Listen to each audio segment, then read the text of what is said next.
नमस्कार, मैं हूं आपके साथ मयंक। देखिए, जिस तरह से पाकिस्तान और अफगानिस्तान के बीच जंग वाले हालात हैं, अब इन पूरे मामले में एंट्री हो गई है ईरान की और सऊदी अरब की। देखिए, हम सबसे पहले आपको बताते हैं कि ईरान की तरफ से क्या कहा जा रहा है।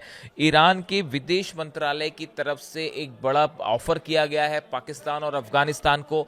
ईरान का कहना ऐसा है कि हम इस पूरे मामले में मीडिएटर की भूमिका निभाने को तैयार हैं, हम इसमें हस्तक्षेप करने को तैयार हैं। अगर आप चाहें तो हम मध्यस्थता करें और आप दोनों के बीच में सुलह करवा सकते हैं। इस तरह की बात ईरान की तरफ से कही गई है। देखिए, ईरान के जो विदेश मंत्रालय के प्रवक्ता हैं इस्माइल बघाई, इनकी तरफ से ये बयान आया है। Ismail Baghai said Tehran was prepared to act as a mediator to help resolve Pakistan Afghanistan cross border tensions. Iran urge dialogue restraint to prevent escalation of tension between Pakistan and Afghanistan.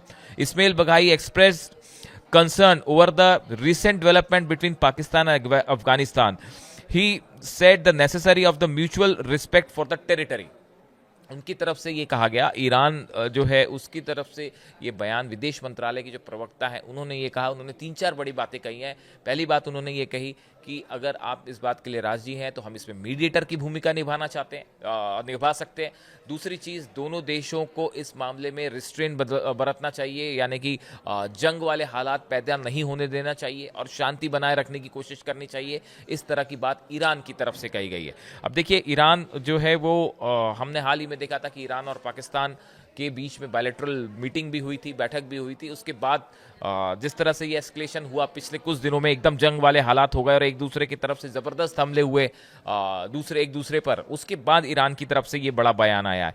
इतना ही नहीं, सऊदी अरब की तरफ से भी इस मामले में बड़ा बयान आया है। देखिए, सऊदी और पाकिस्तान के बीच जिस तरह से अभी हाल ही में एक समझौता हुआ, नेटो टाइप समझौता था, आर्टिकल 5 जो नेटो का कहता है कि एक देश पर हमला दूसरे देश पर भी हमला माना जाएगा, इस तरह का पैक्ट सऊदी और पाकिस्तान के बीच में है। उसके बाद बार बार ये सवाल उठा रहे थे, कई व्यूअर्स भी ये सवाल पूछ रहे थे कि क्या सऊदी पाकिस्तान की मदद करेगा इस मौके पर, इन हालात में, क्योंकि तालिबान की तरफ से जो दावा किया गया वो बड़े हमले का दावा किया गया है पाकिस्तान के ऊपर, और उसके नंबर्स की भी हम बात करेंगे कि कौन क्या दावे कर रहा है। लेकिन देखिए, सऊदी ने क्या कहा वो हम बताएंगे। The kingdom affirms its support for all regional and international efforts aimed at promoting peace and stability and its continued commitment to ensure security. Saudi की तरफ से ये कहा गया है कि इस पूरे एरिया में शांति के लिए जो भी कोशिशें होंगी हम उसके साथ खड़े हैं, उसमें कंट्रीब्यूट करने के लिए, उसमें मदद करने के लिए तैयार हैं। Which will achieve stability and prosperity for the brotherly Pakistan and Afghan people, it added. उन्होंने कहा कि हम चाहते हैं कि अफगानिस्तान और पाकिस्तान के बीच शांति हो और वहाँ पे जो जंग वाले हालात हैं वो ख़त्म हो, ऐसे हालात वहां बनाए जाने चाहिए। इसके साथ ही the kingdom calls for restraint, avoiding escalation and embracing dialogue and wisdom to contribute to reducing tensions and maintain security and stability in the region, Saudi foreign ministry said.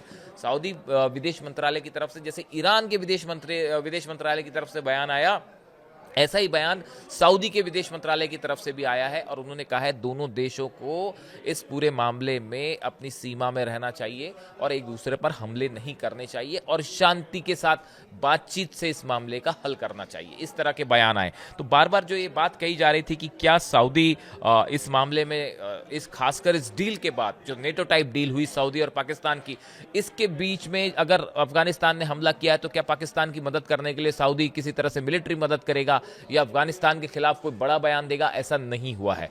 Saudi की तरफ से और ईरान की तरफ से बड़ा balance इसमें रुख रखा गया है और ये साफ किया गया है कि इस मामले में जो है वो बातचीत के जरिए इसको हल किया जाना चाहिए, ना कि जंग वाले हालात यहां पे नहीं बनने चाहिए। इस तरह की बात कही गई। ये बात इसलिए ज्यादा गंभीर हो जाती है खासकर इस पैक्ट को लेके, जो पैक्ट हुआ था कि जिसमें ये कहा गया था कि अगर पाकिस्तान पर कोई हमला होता है तो वो सऊदी पर हमला माना जाएगा। इस तरह की बात सामने आई थी। अब देखिए, इस पूरे मामले में हमने देखा जो पिछले 4 दिनों में जो कुछ हुआ, जिस तरह से पाकिस्तान में धमाके हुए और पाकिस्तान ने कहा कि टीटीपी की तरफ से हमले किए जा रहे हैं और उनके लीडर को टारगेट करके अफगानिस्तान में एयर स्ट्राइक की गई। हालांकि पाकिस्तान ने उस एयर स्ट्राइक को लेकर कुछ ऑफिशियली बयान नहीं दिया, लेकिन उसके बाद फिर तालिबान ने उसका जवाब दिया और पाकिस्तान पर हमले किए और उसके बाद फिर पाकिस्तान की तरफ से हमले हुए। तो ये पिछले 3-4 दिनों से जो एस्केलेशन हुआ, इसको लेकर जो दावे किए गए हैं, तालिबान की जो स्पोक्स पर्सन है उनकी तरफ से ये कहा गया कि 58 Pakistani soldiers where killed and around 30 wounded. जो तालिबान के स्पोक्स पर्सन हैं उनकी जैबुल्लाह मुजाहिद, इनकी तरफ से ये कहा गया कि 58 पाकिस्तानी सोल्जर्स की मौत हो गई है और 30 घायल हो गए, वाइल 9 तालिबान फाइटर्स डाइड, और जबकि 9 तालिबान के जो लड़ाके हैं इनकी मौत हुई है। ये उनकी तरफ से बात कही गई। Pakistan military said 23 of its soldiers and over 200 Taliban affiliated forces way killed. जबकि पाकिस्तान की तरफ से यह दावा किया गया कि 23 जो है वो सोल्जर्स पाकिस्तान के जो है वो इसमें मारे गए हैं और 200 तालिबान के लड़ाके मारे गए। यानी कि ये नंबर्स को लेकर आपस में काफी मतभेद दिखाई दिया दोनों के बीच में। और इन हालात में जो है दोनों देशों के बीच में अभी फिलहाल जबरदस्त टेंशन है। देखिए, तालिबान के जो विदेश मंत्री हैं वो इस समय भारत के दौरे पे हैं और भारत से उन्होंने बड़ा संदेश दिया है पाकिस्तान को, और उन्होंने कहा है कि इन हालात में, इन सूरत हाल में पाकिस्तान को मुकम्मल जवाब दिया जाएगा अगर हमले होते हैं तो। उन्होंने सीधा संदेश दिया इस बात को लेकर।